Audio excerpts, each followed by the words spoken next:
Welcome, Chris.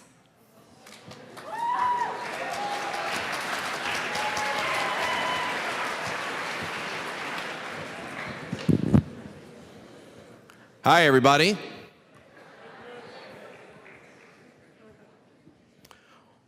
Some of you are sitting very close to the stage. Welcome to MIT.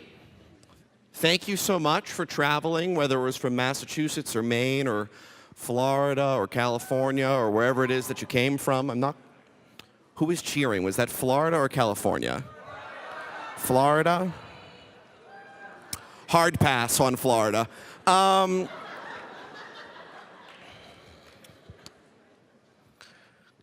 I was asked to talk a little bit about MIT tonight, a little bit about MIT admissions. They only gave me 10 minutes, so you're going to get some story about MIT. Before I begin, I do want to apologize. I've been hoping to stick around and visit some of the events today, but I actually spent most of the day downtown with 150,000 of my newfound friends at the Women's March in Boston Common.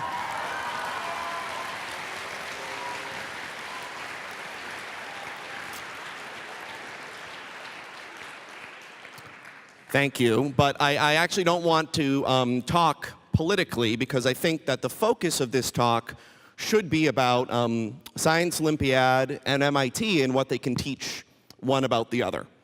And as our president, Raphael Reif, said at Davos like 2 days ago, nothing about the turmoil of this election can change MIT's values and mission and the place that it has been, the place that it will continue to be.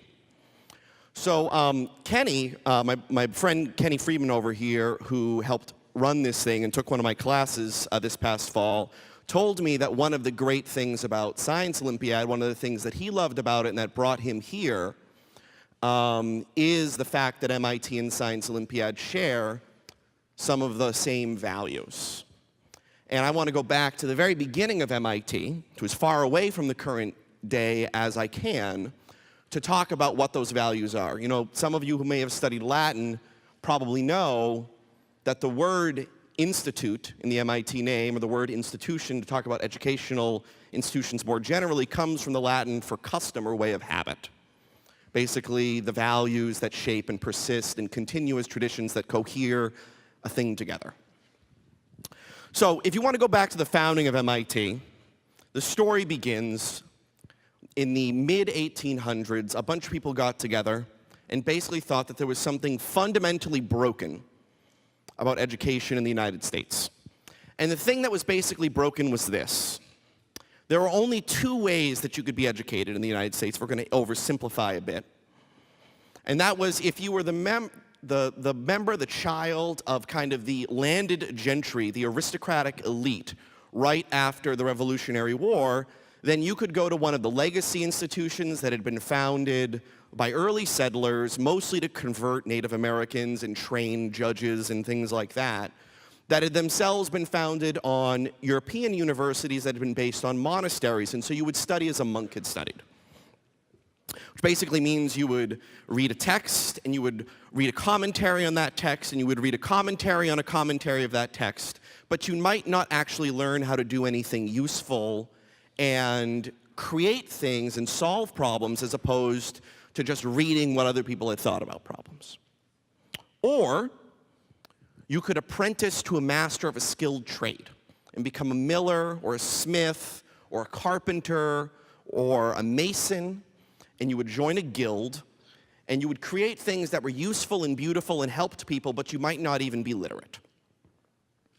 And the folks who started MIT thought that there ought to be a place where, por qué no los dos? Why can't you do both?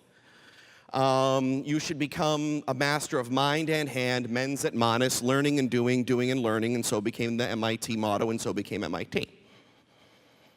Now, MIT ends up getting chartered in 1861 as a federal land-grant college, but does not enroll its first class until 1865 because of the Civil War.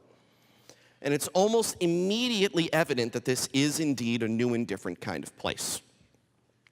In February of 1869, Charles Eliot, who was a 35-year-old untenured lecturer in chemistry at MIT, writes this famous essay, now famous essay, in The Atlantic called The New Education. And he asks the question, where should I send my child? I want them to be educated both practically and theoretically, philosophically and ethically.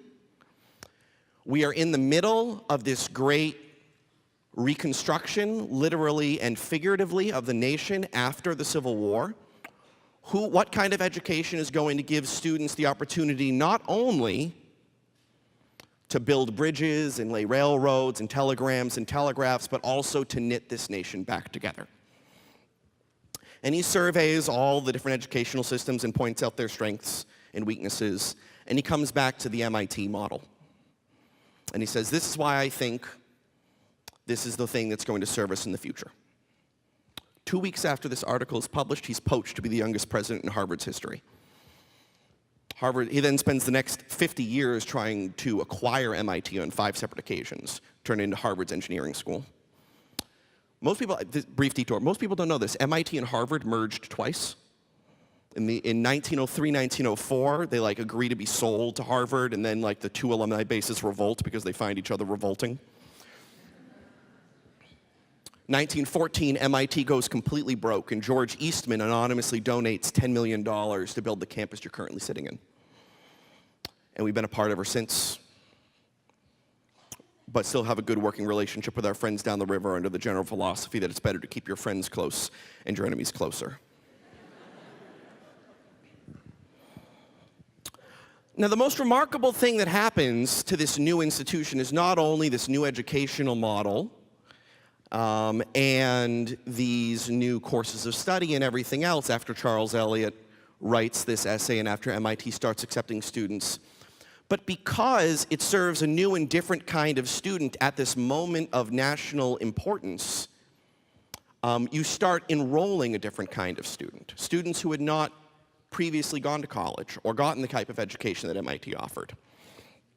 The first woman to graduate with a degree in science, technology, engineering, or mathematics, Ellen Swallow Richards, first woman in the United States, got her master's in chemistry at MIT, became its first female faculty member, founded the field of public sanitation, and was a founding ecofeminist in 1873.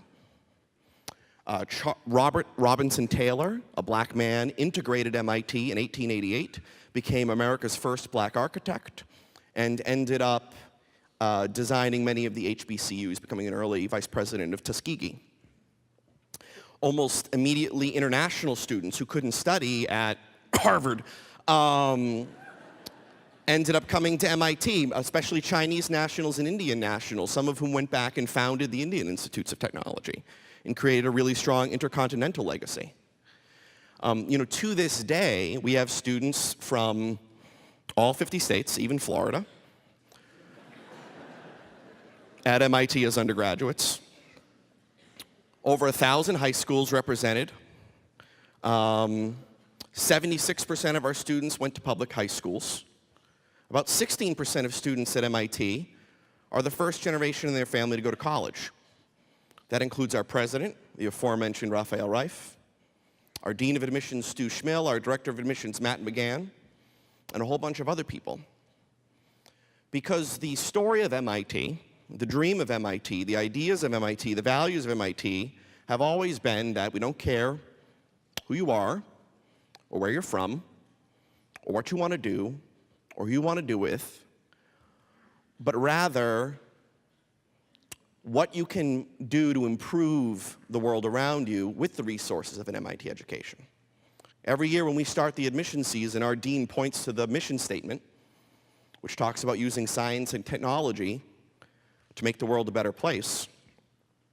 And he says we have to find the students who are going to do this, and we're going to travel around the United States and around the world and recruit them and then read their applications and admit them and bring them to this place and try to make that happen.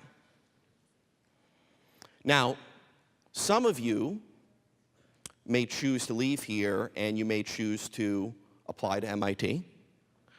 A handful of you are already in. Where's Thomas? Hi, dude. My phone's been buzzing, so I assume other people are checking in on the Facebook group, but I just don't know. Some of you may get in and choose to go somewhere else. Some of you may apply and not get in. I heard somebody go, oh, yes, it is sad, but it happens. Here is the thing, though. I said earlier that the thing that makes MIT, MIT, it's not this building. It's not the nuclear reactor. It's not the media lab.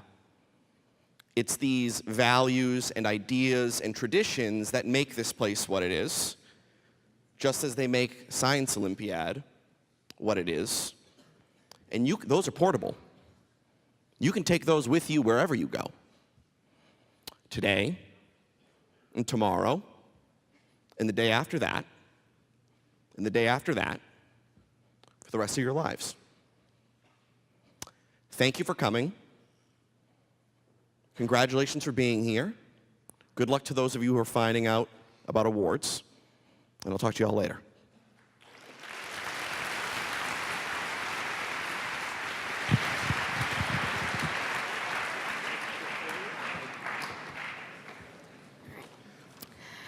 Thank you so much to Chris for being here. We really appreciate it.